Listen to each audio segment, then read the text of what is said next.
today, and I'm not sure if anyone appears here. There might be some people from the Punky side, maybe a couple of my followers, maybe Rarma, who knows.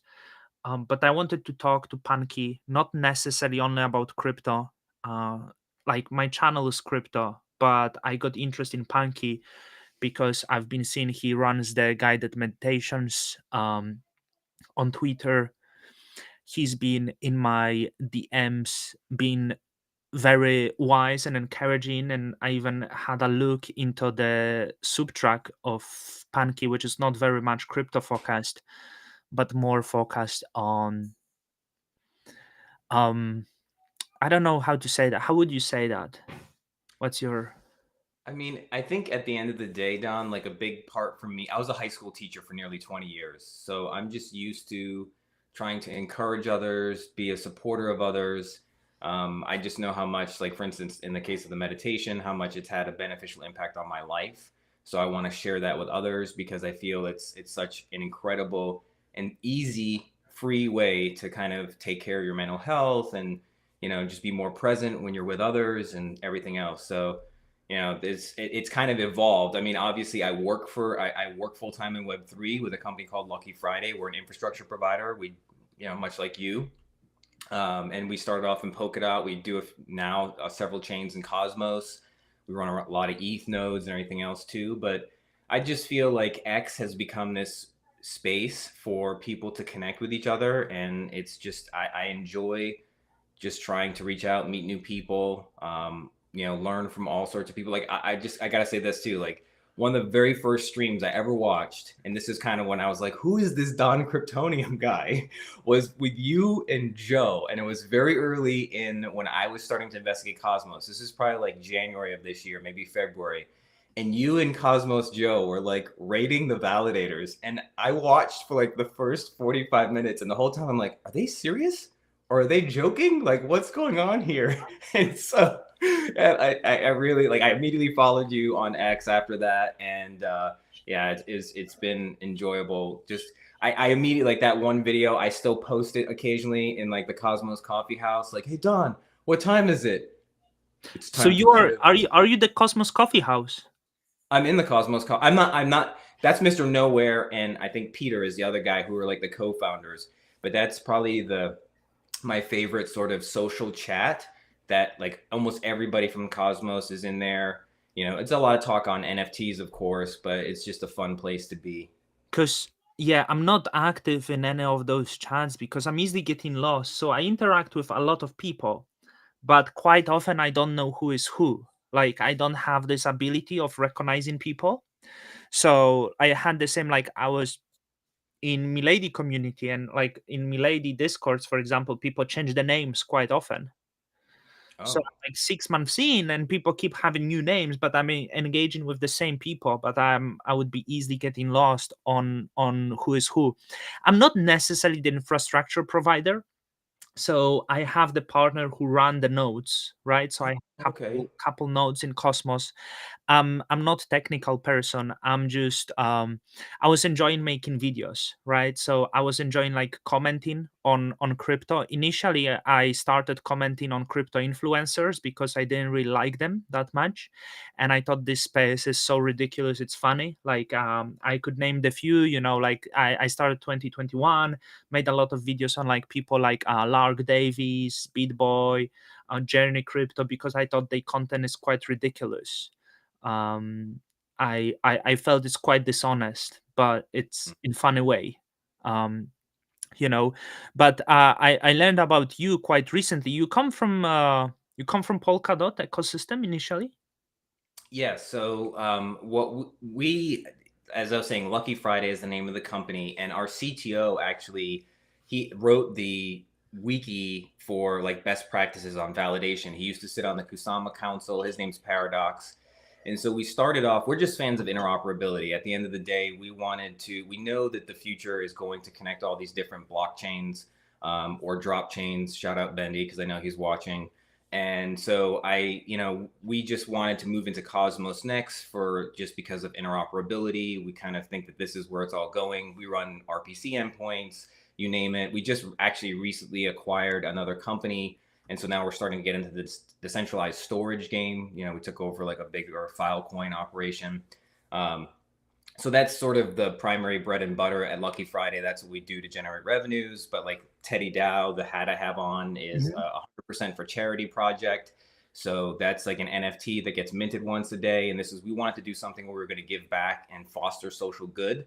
So we just recently had a proposal passed on the Polkadot Treasury. So we're now going to get some funding for some support to kind of further market Teddy Dow and just try and get more people to give and donate in Web3 or even lower traditional donors from Web2 over.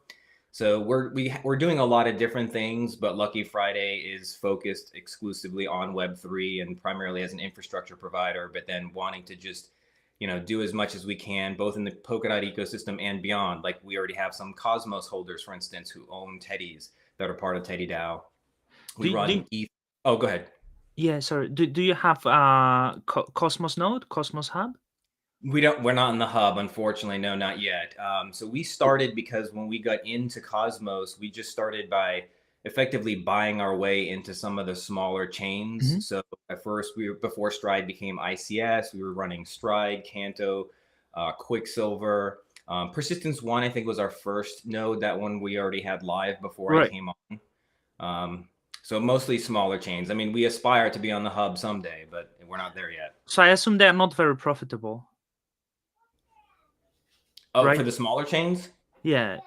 No, I mean, for the most part, I would say like for us, for Lucky Friday, we wanted to just get involved and sort of demonstrate our technical capacity because it might be reduced now because we were trying to go for breadth to demonstrate like how many different chains we could Yeah. run. So at one point we were running, I think, 56 different chains, including test nets. Um, but now we're kind of consolidating, sticking to the stuff that's more profitable. And we have like there's 4 different brands under the Lucky Friday Labs name. So there's Global Stake, which is our institutional investment focused arm. And Mhm. that one almost exclusively runs Ethereum validator nodes. And we have some LPs who are bigger, like ETH whales, that, like, hey, go ahead, let's get this going and start staking. We have a former Coinbase guy who is our institutional strategist, Jordan. He's like getting us into conversations with custodians to become like preferred staking provider for Ethereum. So we're running a bunch of that. We know is sort of where the money is going to be. But we, the Lucky Friday is more the community brand where we just want to support as, just, I guess, lovers of all things blockchain. How you make money? Sorry, like Uh, for direct, like is it I know you said Ethereum nodes or like I'm curious because I can't imagine just running the nodes provides the money, especially that I assume you are a team of few, right? Oh no, our team is much bigger. I'm the least. I'm like you, Don. I'm the least technical person on the team. I'm the director of protocol relations. So I'm sort of that nerdy, friendly person who shows up in your Discord server and just asks a bunch of questions and wants to see if we can help support the chain, run a validator, whatever the case may be. I think in our early going, there is probably we were just not only trying to demonstrate our capacity to run all these things, but we're continuing to build out sort of our own like physical footprint. So we have 2 more data centers. Like one of the things that we do, we run we run bare metal nodes. We don't use any cloud stuff, and we run them all in SOC 2, Tier 4, and Tier 5 data centers. Hmm. So we're trying to make sure, like, we're trying to set ourselves apart by having a certain level of exclusivity with, focused solely on running bare metal servers and then being in those SOC 2 compliant data centers because that gives a level of security, to the bigger institutional players, family offices, hedge funds. So the money, largely the revenues will probably come from ETH and probably some of this decentralized storage stuff that we're now getting into. But a lot of our revenues at this point are just constantly being re-injected back into the company because we're in like this growth mode, if you will. And you that's your full-time job? Are you on the salary in that company? Yep, yep. So Lucky Friday Labs is actually an operating company that's owned by Silvermine Capital. So Silvermine Capital is a small Web3 focused VC fund, but the co-founders, they were in like one of them, they've been doing this. They've had this fund for almost 25 years. They started in the late 90s when the dot-com bubble burst. Yeah. And one of them is a former Wall Street lawyer. He specializes in merger and acquisition, but he sat on a lot of telecoms boards. And the reason why he wanted to pivot to Web3 was because he saw the glut of fiber optic, like when fiber optic cables were getting laid throughout the US in the late 90s, early 2000s. People used to scoff at it, like, oh, we have telephone wires. Why do we need this for the internet? This is too expensive. So the dot-com bubble burst, and one of the first big like business flips they did was they bought a company that had put down all the fiber optic cable. And Rich was saying the cable they put in the ground is worth more than the company. And that was, I think, their first one that they bought, and they've kind of fixed up and flipped. And they're just like serial entrepreneurs. So they kept doing this. They sold a podcast company to iHeartMedia in 2019, and that's when Rich, one of the two co-founders, pivoted to Web3. And then they, by early 2021, they had the vision for Lucky Friday, and he said this is going to happen all over again. The same sort of deregulatory environment we saw with the global telecoms. He said it's going to happen with Web3, so we should just be in the blockchain space building infrastructure, because there's going to be a point at which consolidation is going to happen, everything else. So I think we're building this company, being future minded, but at the same time also recognizing at some point we might exit the company or sell it off because there will be bigger players who might want to gobble us up. But that's, years down the road. So for now, we're just kind of aggressively building out and having conversations with the right people. Yeah, I'm trying to think because like in the dot com bubble, I think there was a lot of businesses that like I don't want to be overly bearish. I'm actually quite bullish lately on crypto, but like in the dot com bubble, you still had like kind of companies that had the business model, right? Like you, let's mention Amazon. So Amazon is one of not many winners, but there was a lot of like e-commerce and stuff, and Oh yeah. this doesn't really exist in the crypto, right? Like the crypto will not make sense for e-commerce, for example, right? Why I think it doesn't make sense, because you need this kind of like overhead authority that is able to plan efficiently the infrastructure. So for example, what I think, like how Amazon won, right? They have like superior infrastructure, like no one can compete. Like the Amazon centers, they're like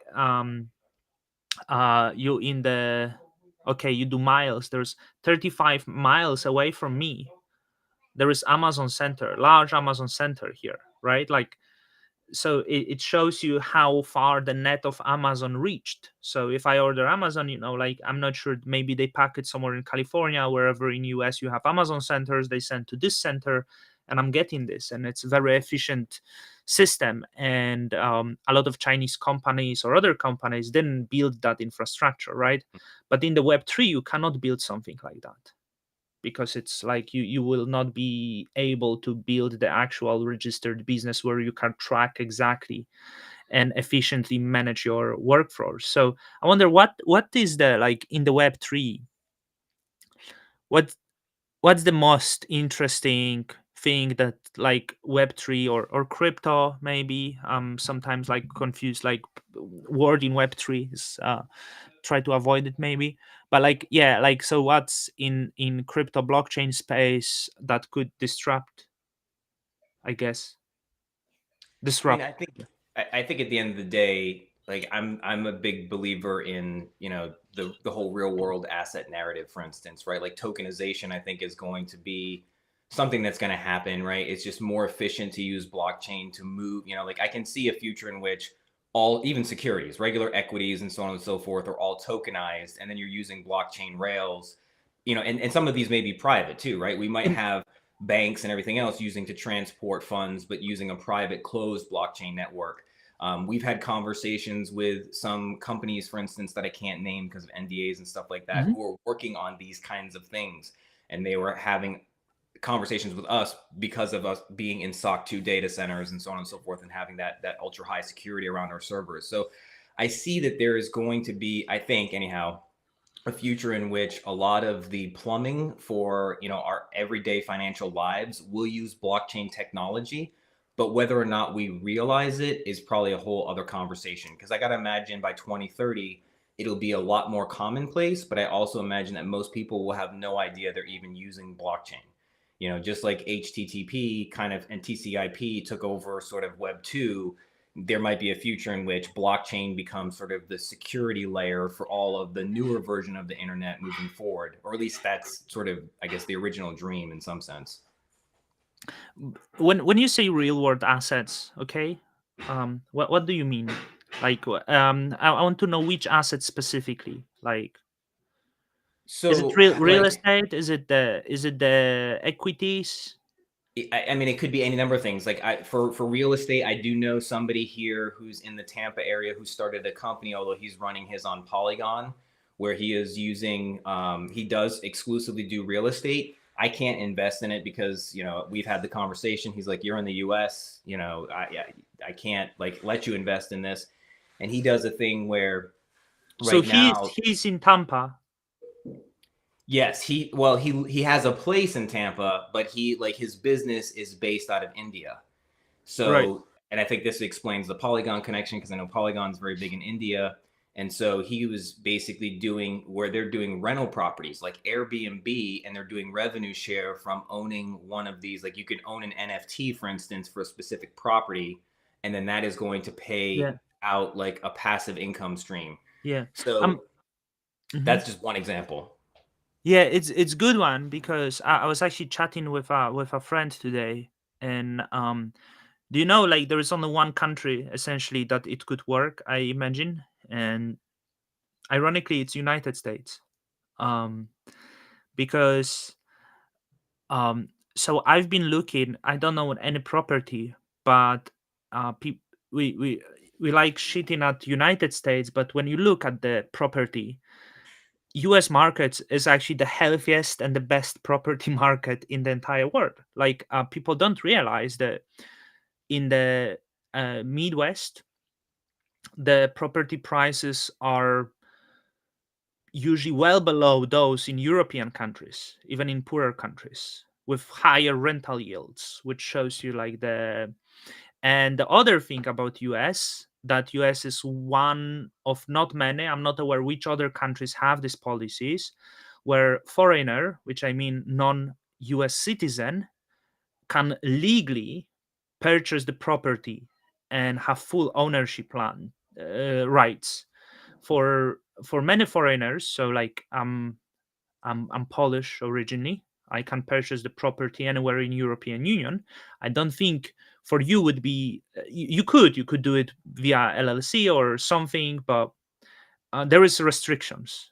For someone from Asia, there is a lot of restrictions, and in US, either you Indian, Chinese, European. I'm not sure about Chinese, but you can purchase property in US Yeah. and own it. So that's on the one place where I imagine this on the blockchain actually, because if this is like, if I don't know how it would look, but if it's efficiently managed and legally done, right? You can have this app on the phone where people hold the shares, um, which means securities. Many people would like to avoid, but that will be securities quite likely, Yeah. like the and via this hold of securities, they will be efficiently able to buy the property in United States, um, which also ironically would cause the possibly drive of the bubble, because you cannot do it with in other countries because of the certain restrictions. I know, like, but that, like, I think a lot of people around the world would be very happy to buy US property if it's easy via blockchain. Like, I want to do it. I want that 7% rental yield. I want this 5% rental yield, right? Like, that's quite promising. So yeah, I could see that. That's why I was asking, what do you mean by the real world assets? You know, do you own your property in Tampa?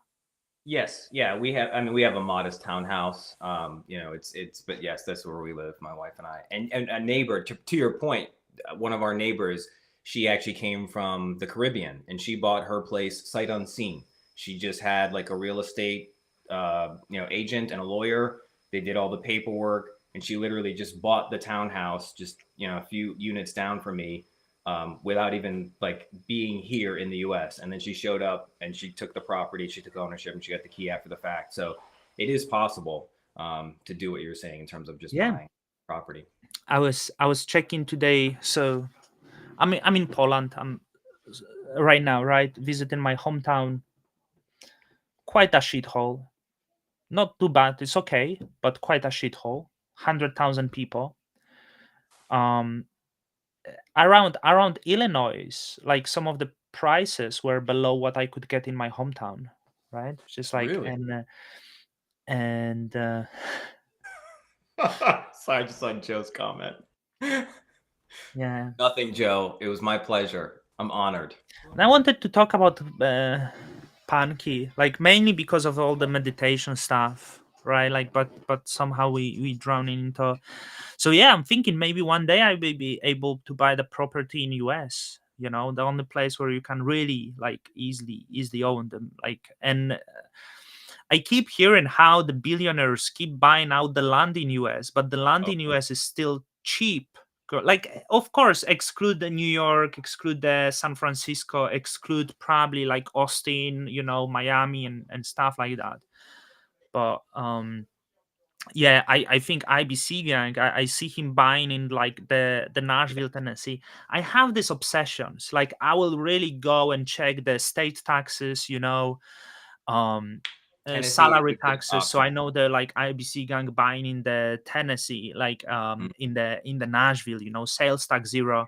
They do have some of the property taxes, but like I'm obsessed checking that stuff about US, even though. But so yeah, and you would check and you can go to those shitty states, and a lot of them offer land that is so cheap, like, and nowhere that I would ever checked in the world, like people check what's the best country to buy property or anything. It's actually US. There is no other country that you would want to buy property. It's just US. Like Australia, despite having way more land, is way more expensive. Europe, population in decline and it's more expensive. Asia, you can't even own the land in majority of Asia. It's illegal. The states own the land. So yeah.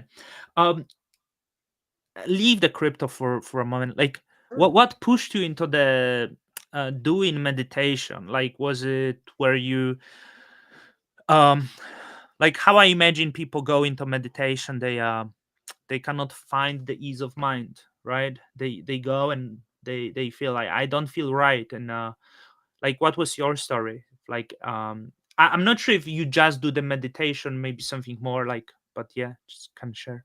Yeah, no. So my story is, I think, interesting, and probably, hopefully, the viewers will find this engaging too, because I'm a skeptic. At the end of the day, I like if you show me something and it's maybe seems like an outrageous claim on the surface, I'm just gonna balk and I'm gonna think there's no way that's true. So in 2009, I was starting to see some information about meditation and the neuroscience that had been like, because the fMRI machine was invented in 1997. So if you guys don't know, like the fMRI machine is the machine that allows us to effectively see inside the brain through blood flow and looking at those patterns and what parts of the brain are lighting up and so on and so forth.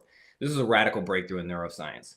So, like within the next 10-ish years, like from say 97 to 2007, there was this explosion of neuroscience and especially about how meditation acts on the brain. So again, I'm super skeptical. I read this, I'm like, ah, that doesn't work. There's no way. That seems because a lot of times people hear the word meditation, they automatically think of like certain religious practices like Buddhism, or they think about, very you might hear the word woo woo, or they just think it's something that, only, flighty people do or what have you. So because I was reading this neuroscience, I was really curious, but still skeptical. So I thought the only way I'm going to find out is if I try on myself. Now, Tank is watching and he said to me one time, like, I can't meditate because I can't sit still, right? Like it's not for me. I can't close my eyes and just like be present and slow down. But it's like anything else. Tank's a big workout guy. I like working out. Your brain is like a muscle. It needs to be constantly engaged and used in such a way that's going to actually like grow in its strength. So, like meditation is very difficult, I think, for most of us, especially in the West, because we are just constantly bombarded by dopamine, all these hits, all the social media. We're constantly like wiring our brains to be very short attention span. So this is a good way to counteract that. So, and I couldn't sit still at first. Like when I started 5 minutes, and 5 minutes felt like an eternity to try and sit there and just focus on my breath. My brain's exploding. All these thoughts are coming. Like, why are you like, I got things to do. I can't be doing this right now. But you start to realize, are you okay? Sorry. No. So what I started to Choke. realize is that the funny thing that meditation teaches you is that you, whoever you are not your thoughts. Your thoughts are just things that are constantly bubbling up in your head, and your consciousness is what's actually watching these thoughts. And so what happens over time is that you end up like growing that muscle to learn how to tune, like to ignore the thoughts and just stay focused on a specific stimulus. In this case, maybe the breath or a mantra or whatever. So for me, it started off 14 years ago with just not believing in it and trying it on myself. And then what I realized is at the time, because I was still teaching, and I thought, my students are stressed the fuck out all the time. They take all these crazy ass tests. They test kids to death in the United States. I hate it. This is one of the reasons I left teaching. And I taught them, I said, listen, I'm going to teach you a skill. And we used to call it the mindful minute. So kids would come in the classroom, I would shut off the lights, and I would do a guided meditation for 1 minute. I said, just close your eyes. It's going to engage your parasympathetic nervous system. It's going to calm your body. And let's just let go of everything that happened so far today and just start fresh together. And so we did that. And on test days, I would give them a 3 minute guided meditation before the test, because it takes about 3 minutes for your cortisol, which is the stress hormone. If you have a lot of it running through your system, it takes about 3 minutes for your brain to take that out of your bloodstream. So by calming yourself down, you'll take some of that cortisol out, you'll feel less stressed. And so kids were really responding. And that's when I started to understand, okay, this is really powerful stuff. And look at now in 2023, you have apps like Calm. You have, like people were telling me back in 2009, 2010, you're going to get fired. You're teaching meditation. This is Florida. Like people think you're trying to convert their kids to Buddhists and all this other. It was crazy. Like the people are telling me, like, don't do this, don't do this. And here we are now, 14 years later, meditation's all the Is rage. the Calm app? Do you have it? Is it worth it? I don't. I've never used it. Never once logged in. Don't even know anything about the app. My app is called Insight Timer. I've been Mhm. using it since 2014, and it's just a basic timer, and it's free. It's nothing that you have to pay for. Yeah, And I've been using that, and I used to just use literally the timer on my phone. Like I would just say, yeah, okay, yeah, yeah. I'm gonna meditate for 15 minutes. Put it on, set it aside, and I would just sit and do my thing. Yeah, So. I'm asking because I think we, as the society, will all go crazy at some point. By the way, if you can, what's this 2A? Because I don't know. And Joe said, "What's 2A?" Oh, Second Amendment. Oh, Something. okay. Second Amendment is what protects all of your other rights, including property rights. Yeah. I don't meditate. I'm not gonna lie. I'm struggling sometimes. So that's why I'm like there's better times and worse. So I was a lot into breathing exercises, and I felt good, but it couldn't help. Like it's silly to say, but it couldn't help because it's like, oh, you shouldn't expect something. It's you. It's within. But like I did a lot of breathing exercises trying to ease my mind, maybe, right? And I was good. I lost a lot of weight. Like I'm not overweight, but I was skinnier. I would go like 7% body fat, even like and I was like obsessed about breathing exercises every morning. Inhale, exhale, inhale, and then I would hold my breath and I would do a couple rounds like this, so I could hold my breath like regularly over 3 minutes, sometimes four Yeah. minutes. I would hold, and was fascinating watching my heartbeat sometimes would go down to like 42 or something, which was like my mind didn't feel good.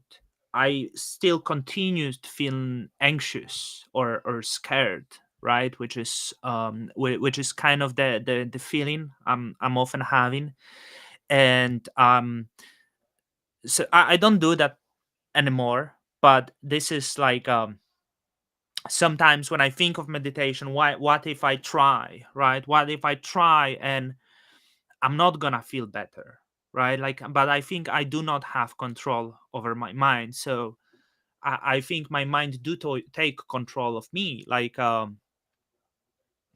once it starts, the mind rolling on with the tragedy that's about to happen, Hmm. and that's very overwhelming, because then your body feel weak. You know, people. Uh, yeah, when I have that fever, quite likely. I don't really masturbate when I have fever. When I'm low in the mood, I don't masturbate either. That's so that's also these methods. Like, it's actually like doesn't work. It's like exercise, because I feel when you become anxious or something, people are like, um, did you exercise? And it's like, yes, but when I'm anxious, the weights are double that heavy. That's Yeah, like, it's not that. I know where you're coming from, Don, because and I'm just gonna admit this on the stream, right? You and I've shared this with you in our DMs. Like I've been diagnosed with generalized anxiety disorder, right? It people who are high, like, and this is what my psychiatrist said: people who are like highly creative, like artistic people, or people who are highly intelligent, read a lot, whatever. Like they are the two most prone to experience anxiety disorder, and like that catastrophizing you were talking about, like constantly building up in your head like, oh, it's going to get worse and worse. Like all of those things, I know exactly where you're coming from. I still struggle with it to this day. Mm, And it's I think the meditation helps keep me balanced, right? Because it's not like I don't experience those moments. It's not like I don't feel sort of those waves of anxiety sometimes come crashing onto my subconscious just at random moments out of the blue, right? You know how it can be. You could be fine and all of a sudden you just get this like dread that just wells up mhm. inside you, and it can be overwhelming. So I mean, I know exactly where you're coming from, and I think the difference for me is just that it reached sort of like fever pitch, I think, for me, like in COVID and trying to quit teaching and everything else. And so the difference really is that I have 14 years of this being in my toolbox, and eventually, but like when people say those things like, oh, just get exercise, it's going to help. Yeah, it's going to help, but I don't think people realize how truly debilitating it can be when you have significant or severe anxiety hitting your head. It's Yeah, really tough. I sometimes I'm admiring some of the friends I have, right? Because I did couple workouts where I wanted to cry, right? Like I would like feel bad sometimes, and I go and I exercise, and every time I do the I want to cry, and it doesn't feel good. The exercise doesn't help. Like, it's usually when these periods happen, I stop exercising that much, right? So it's like completely opposite to like, but sometimes I admire people, and it makes me jealous of some people. I would have the friend with this kind of personality. He The friend that goes to exercise, and he do like half an hour exercise, and on his face after that he's so proud of himself, and it's like, oh, endorphins, oh, blood flow, I feel so good, so good. And I'm like, I'm looking at that person and I'm like, what's going on here? I never feel this way. I never absolutely feel this way after like and this I exercise, so I'm so proud of myself. I'm so strong. I'm so great. Now I'm gonna sleep 10 hours, right? Which is I don't want to make this chat green, but I wanted to talk to you because like I think you address those things, sometimes. So yeah, I don't know if I make any sense, but No, you do. Because of someone who knows what your experience is like, you're making perfect sense to me, Don. You are. Like, I know what you mean. yeah, Um, and it even like, like, eh, I think many of these people, they know that it's just in my head, it's not real, right? It's not that.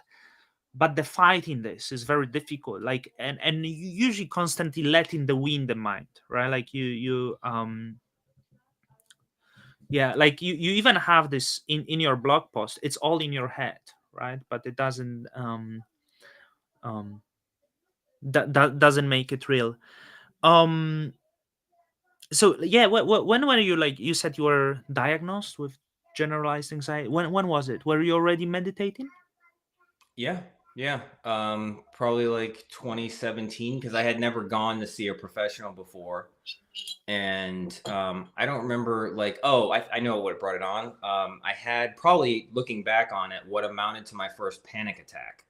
So maybe it was 2016, because I want to say like February of 2016, I ended up going to the hospital because like my heart just would like it was just absolutely like just the I mean I couldn't even sleep. It was just like pounding all night. It Hmm. felt like like my chest was caving in. But I could also tell that I wasn't dying. It was weird. So this is why I kind of like just self-diagnosed. Am I having a panic attack for some reason? I ended up going to the hospital, and of course, as soon as I get to the hospital, like my heart rate kicks back into normal, and then they can't find anything wrong with me. And I don't know if it was just because I was immediately in a hospital setting and I thought, okay, I'm safe, nothing's gonna happen, and all of a sudden it just went away.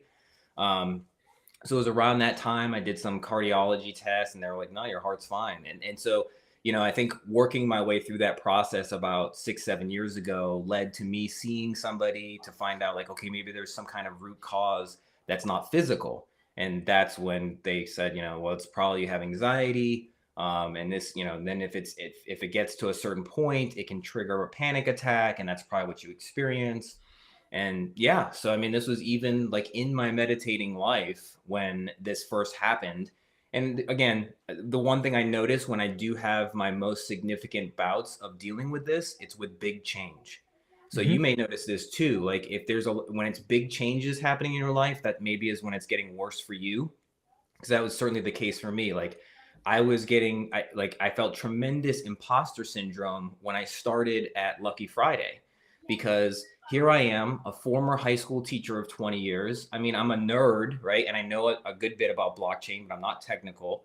They bring me on the team, and the first 6 months, bye Joe, the first 6 months, like I just I felt like I didn't belong. I'm with these really, highly technical people. Like the junior partner, my colleague that I talk to all the time and friend David, like, he's a former Goldman Sachs guy. He's like an accountant, an auditor. Like these guys are all big brains, have this massive business experience. And I'm like, what am I doing here? I don't feel like I belong. And for months, like the first part of my job, first 4, 5, 6 months, I was always nervous. I mean, they're probably hearing this for the first time. I probably haven't shared this with even them. Um, Hmm. but I just always felt like I didn't belong, right? So, and that was a big change. So I think anytime you have like a big change in your life, at least for me, that's when my anxiety really ramps up. Yeah. Um. Yeah. Like. For me, it's hard to point to changes, but like you mentioned the people, like when I joined the blockchain, I quite often assume other people are like so clever geniuses, right? I look at the certain builders in crypto, and I would always imagine that these geniuses. But as the time passes, sometimes 6 months in, I often come to conclusion, oh, they are not that clever actually, which is arrogant to say, but I feel like quite often I realize that there is nothing significant about anyone, right? Like it's oh, they are actually very much similar, like me in the level of knowledge. It's all trying and no one really have the answers. uh some people try to bullshit the answers, like and they come out quite nice. I told you I got this device, right? I- Yeah, I want to hear more about this. it's I feel so stupid, but this, you put it on the neck, Yeah. and you have vagus nerve. You're probably aware of the vagus Yeah. nerve, Oh, right? yeah. Like, and it gives you electric shock to Oh, my. stimulate, and sometimes all the muscles shake. And I'm like very skeptic. um didn't feel that much of it. It does feel relaxing after all. By the way, I think Joe left because he can't be bored. Like he can't be bothered listening this conversation. He wanted to learn something about, but He's back in something school. He had to interesting, go. yeah. um but last night, so I came here. I went to bed, right, and I started dozing off, and suddenly I would awake, and I was like terrified. So like I don't like the circles, because that's my massive issue. Like I really get terrified at nights for some reason, and like if someone asks me why, I don't know. So I put this on, okay, and I was sure it's not gonna work. And at the end, as I was dozing off, like I actually like awakened once it stopped. which was quite interesting. Like, and it was it's first time I use it at night, because usually I don't try to get up at night and try something. So I think there must be something like that lets you do this. But there's quite a few devices that stimulate the vagus nerve, and I think meditation help with it at all, because it's um heart rate variability, right? The meditation, so that's essentially like stimulates, and it's also affects the heart rate variability. So I think you could look it up. I'm not sure how effective is that really, but when you like sometimes getting desperate, you are start searching and trying everything, right? So Yeah, I so that was one of these purchases. But like yeah, it was good to observe. You are um when you started in crypto, was it Polkadot ecosystem was the first one? No, so like I mean I was the bull run before the most recent one. So like in 2017, this is actually an interesting story. So one of my students who went on, he was a CS, he went on to become a CS major at UC Berkeley, and he was really into blockchain. He was explaining he wanted to start a nonprofit foundation and he wanted to do microloans. And he said, me and my friends are going to set up some nodes and we're going to have a distributed ledger. So that way we, like no one of us is responsible for keeping track of who's getting what and what payments are coming in. And I'm like, what's this distributed ledger? So he explained it all to me. This is 2016. So then in the spring of 2017, when he was graduating, he's like, hey, H, that was my name in school. He's like, have you, because it's Hazinski, right? And no one could ever say like a Polish name like Hazinski or Oh, Hachansky. you are a Kaczynski, Yeah. like a Ted, like a No, you know. no, no, no. Not with a K, with an H. Hachansky. But everybody knew how to spell my name after Ted. Um, Yeah, so it's Kaczynski. You said like how you spell it? H-A-C. Hachansky. Kaczynski, HAC. That's weird. So H-A-C-Z-Y-N-S-K-I. I would assume how it happened is they try to Americanize the original version of your name, right?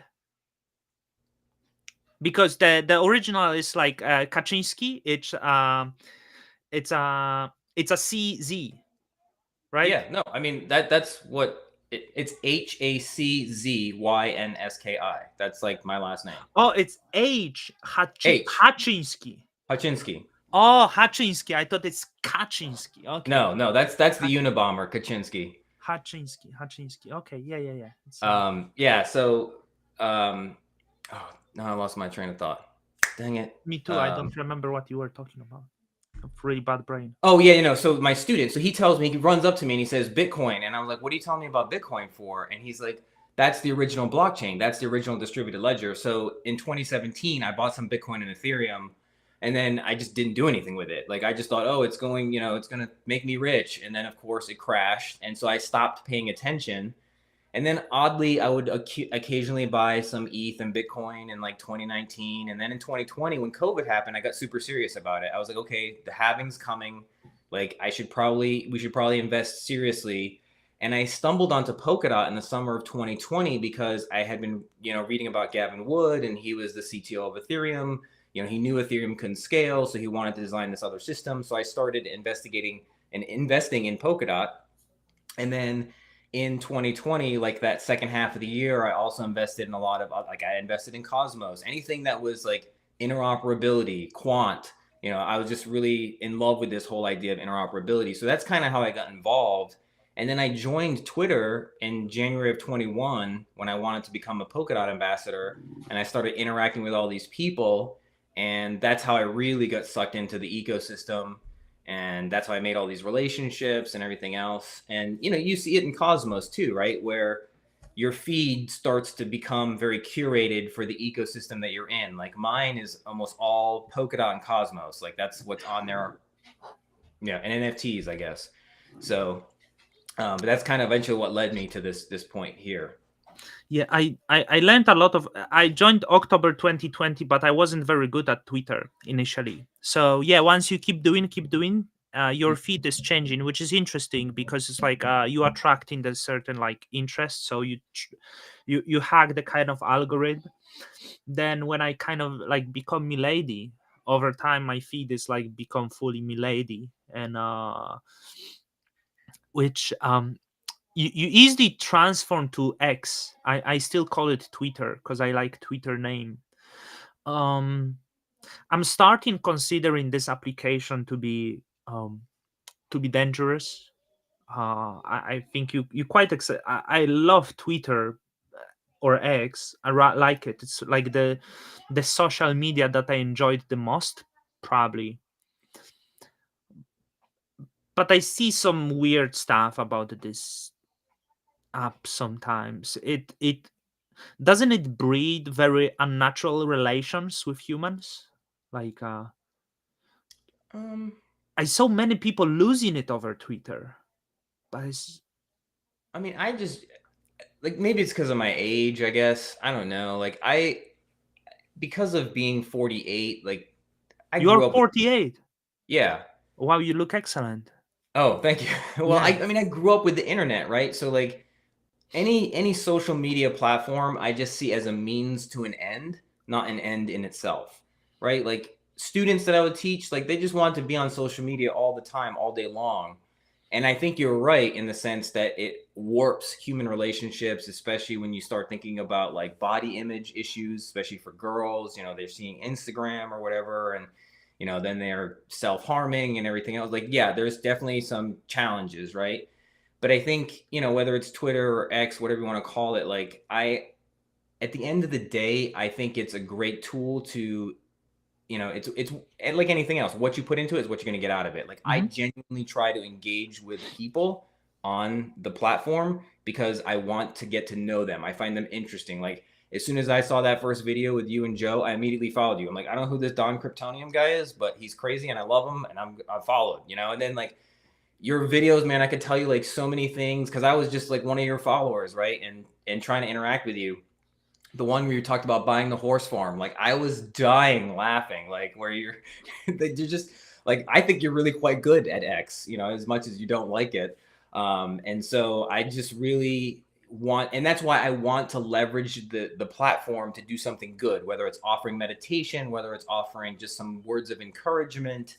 The thing is, going back to brain science, no one cares about that. No one cares about my meditation. No one cares about me Hmm. being nice on the timeline because we're all hardwired to look for negative shit all the time. Like Hmm. that's just our brains are like evolutionarily designed to avoid negative things, to avoid disaster because we're trying to just propagate our species, we're trying to stay alive.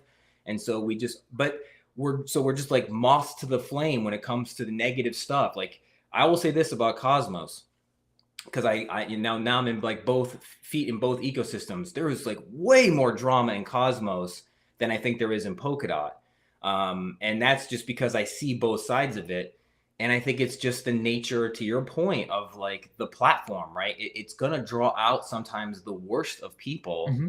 because that's what gets the engagement, and then you're creating this sort of like pattern in your brain. If I shit post and talk nasty to people, the algo is going to reward me. So I think Yeah.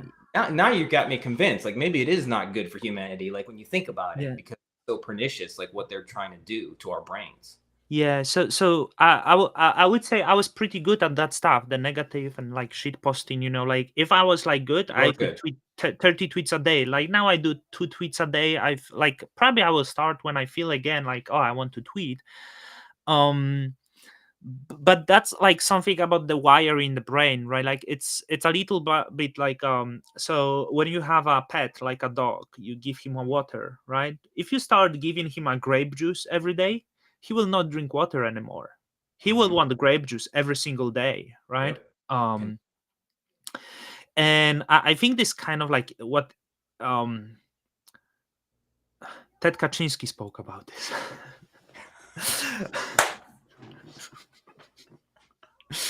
I mean, like when, like I think the kind of dangers, right? Like it's the of the technology. Um, you suddenly got the access for the dopamine release, right? And I'm not even like speaking about body positivity, but I think there is like much more problems. Like a lot of internet stuff that is used as the positive stuff. I think a lot of positive stuff on the internet is actually very negative stuff. Um, just because of the speed of information that we have. And the human brains are not necessarily designed for like that speed um, of information that we have, because this information is, despite what on the on the surface might look as the positive, it doesn't. So um I watch a lot of podcasts, and the podcasts are a problem because now podcasts travel through the, and it often like relates to Twitter. It surfaces on Twitter, right? On Twitter, I think Instagram maybe more, but the Twitter is also niche. The women can easily expose their body, so as the men, like it's kind of like what attracts the algorithm, which is chasing that grape juice. It's, you don't want the water anymore, you don't want to sit quietly for 10 minutes, you want that grape juice. But there is more, like, because I don't think that's, because once you consume that a lot, okay, and you feel you look for salvation, then many people burns out with this, and then you are trapped in the other issue of the internet, because there is the internet science, which is massive issue right now, I feel. So with the podcasts are great, I love this, but a lot of scientists go to the podcasts, and they present quite often informations that are half baked, and you absorb that informations, and this creates some of the problems. So to be specific, I give you examples. um there was a book, Why We Sleep, by Matthew Walker. Have you heard that book? It was pushed by Google, but by everyone. It was 3 years, no one remembered the guy I anymore. know the book, and I know the sleep scientist you're talking about. The Oh, names, yeah, right? yeah, yeah. So that's him. That book was complete nonsense. So he was going on the Google speeches, right, and presenting why sleep important. And his speeches was like, Roger Federer sleeps 12 hours a night. It means good. You should sleep at least 8 hours a night. A lot of his science and thing that was included in the book was actually bad research. A lot of data that he used, for example, was data that later was said as, no, that wasn't good study. Oh, And people were absorbing this book, and it's like, he said I must sleep at least 8 hours a day. And the people who didn't have the problem would ignore that book, but the people who had the problem, they read mhm. that book, and they got the bad informations within them, and then it would cause them another obsessions, correct? Because what if they naturally sleep 6 hours a night, and the guy said they're gonna die if they don't, like, it's so. And now recently what I notice, doesn't make sense what I'm talking of, the problem of the, like, doesn't make sense what I'm talking. Yeah, no, of course, yeah. I'm just listening. Yes. Yeah. And now recently what I noticed, everyone has a blueprint. Not sure, the blueprint, the word blueprint become very important. So I'm scrolling through YouTube, and it's like, blueprint for my morning, blueprint for my evening, blueprint for my perfect day. And those people are like Stanford scientists, okay? And it's like, and I'm like, this is dangerous. There is no blueprint for the morning, there is no blueprint for the evening. And a lot of these data is also like, they will tell you, like, this is my supplement cocktail for my blueprint for a, those things don't work often. It's often placebo effect, right? So I see, like, and this is how information travels, and now all the globe is exposed to that, and like we try to adjust. I'm gonna try this blueprint, do this, do this, do this, but that puts a lot more, even more information onto your brain. So but yeah, like, sorry, it's me like shitting on the modern world, which is like a little bit negative, but yeah, so like that's the issues that I Um, yeah, so as No, an I mean, YouTube short. I think you're right. I think that there's right. I mean, I think part of all the stuff that you just mentioned, Don, like, and then when you add in to the fact that people now have very short attention spans, right? They're going to Mhm. glom on to and just cling to whatever they think is going to, maybe fix them. Like to your point, oh, I'm not sleeping enough. I need to read this book so I can learn how to do this. Yeah, I'm the same person. Like I will tell you that as I've gotten older, it's hard for me to stay asleep. I can fall asleep and I can probably sleep for a good like 5 hours, maybe 6 hours. But like once I wake up, like I had little aches and pains in my body everywhere. I kind of toss and turn. And then I eventually just get up out of bed by 4 a.m. So, even most nights I'm sleeping only like, or in bed for 7 hours. So yeah, yeah, you gotta listen to your own body. You gotta do what works best for you ultimately. yeah. So like I'm talking about the stuff that maybe affects me currently. So it's like, so let's say you say you sleep 5 hours, okay, and you try to maybe improve, but let's be honest, you are 48 years old. The best sleep is already behind you. You look healthy. You're probably not gonna die soon, right? Is And then you are like becoming anxious because you sleep 5 hours Hmm. and you listen. That's No, so no, hard. no, no, no. You need to try this cocktail, the night cocktail that I have. It 8 hours. And what if you try and does it elevates the problem later, right? Ideal is you just don't think about it. That actually the solution, which meditation is like, it is what it is. You shouldn't think about this and just go on. Okay? Like, and I think that's the solution, but because everyone looking for solutions, the other side, like, I'm providing information because I can sell the information now, right? So yeah, I know you have some meeting, no? Well, I just have the morning meditation coming up in a couple minutes. Yeah, that's okay. Maybe I should do this one with you. I don't do the meditation. I know it's in the uh in the 2 minutes, so we can wrap it up. Well, they're always recorded, Don, so you can always listen. And the one that I often recommend to people who are new is my Wednesday version, which is just a body scan. And I'm just walking you through like mentally touching different parts of your body and just kind of because it has a very grounding effect and it's very calming. Can I ask you one thing? So you said you can fall asleep, but how you, sorry, because this live chat is like therapy. How you relax, how you, if you can't fall asleep, like, do you do something Oh, trying to relax? no. Well, I try and stretch a little bit before I get into bed each night. And like right now, I'm currently actually in pain. Like I have an issue going on with my lower back and my hip, and I haven't been sleeping very well. And so normally in the moments or in evenings, nights when I can't sleep, or if I wake up after even just a couple hours, I will do in yoga, they call it shavasana, which just means corpse pose. So I'll try and lie as flat as I can, just be very, very still. And I just kind of do meditative breathing.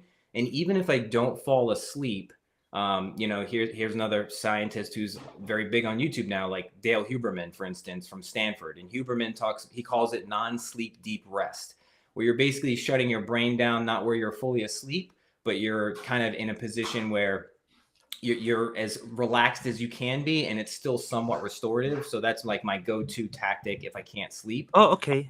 Yeah, Stay in like a meditative pose and just try and like meditate. I Yeah. I was partially referring to Huberman, you know. He does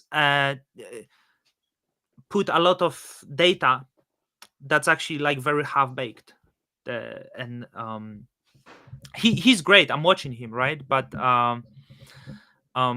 like he would like about speed of information. He like the supplements that he recommended. If you Google the supplement, you literally find Huberman recommended them, which is like, that's all business information become business now, right? Mm. Which and no one will seek if it works. It's just Huberman said, right? No one checked the peer reviewed study. But yeah, that's that lying flat. I like to do it. It's actually most relaxing pose. Actually, okay. I know you have the meditation. I'm not gonna keep you. You can No, come anytime. I enjoy chatting to the people. I enjoy not talking only crypto and like just actually learning about. well, Don, let me just say this. This has been a huge honor for me. I really have enjoyed your content for a while now. I was so excited that we were going to have this conversation. I would love to come back and have more conversations about life type stuff like this, just so you and I can get out of the Web3 bubble a little bit. But I really appreciate you for being here. And for anybody else who's watching, if you want to tune into the guided meditation, just give me like 2 minutes or so to get set up, and we'll Yeah, give it a go. right now on Punky Twitter is there. So if you go, it's pay a PhD Punky one, um, I and love he how you does say guided meditation regularly. So I yeah. love how you say punky, by the way. It's funky, like PH, like the Oh, F. funky. It's No, but I love it. Like every time you say like punky, I'm like, yeah, I like it. It just is like my thing. I feel like, oh, I love how he pronounces my name. yeah. Because some languages the PH is a like it's an aspirated thing. I like studied ancient Greek. Like you wouldn't say philosophy with an F sound, it's philosophia. Like it's an aspirated PH. Most people don't know that unless they like study Greek and stuff. But Yeah, I anyhow, would say funky with F and PH. I see punky. I Punky. was just it was my AOL screen name back from 1995. It was Funky Sid, and someone already had the F, so I chose PH to be funny. By So the way, it's funny because Bad Kids, Joe, Bad Kids creator. If there mm, would be three of us, like I feel like we like it would look like we very similar, and the Bad Kids creator surname is actually Kaczynski, I think, or something like that. oh, Yeah, yeah. So it's like I'm meeting a lot of people having like Polish surnames, and actually all of them look very much the same. You know. So we're all replaceable. Well, thanks yeah, so much, Don. I would love to come back on and chat again. I really appreciate it. Thanks for everybody who tuned in, and I hope you have a wonderful weekend. Thanks so surely much. we'll do. Enjoy your day. All Thank right, you. you too.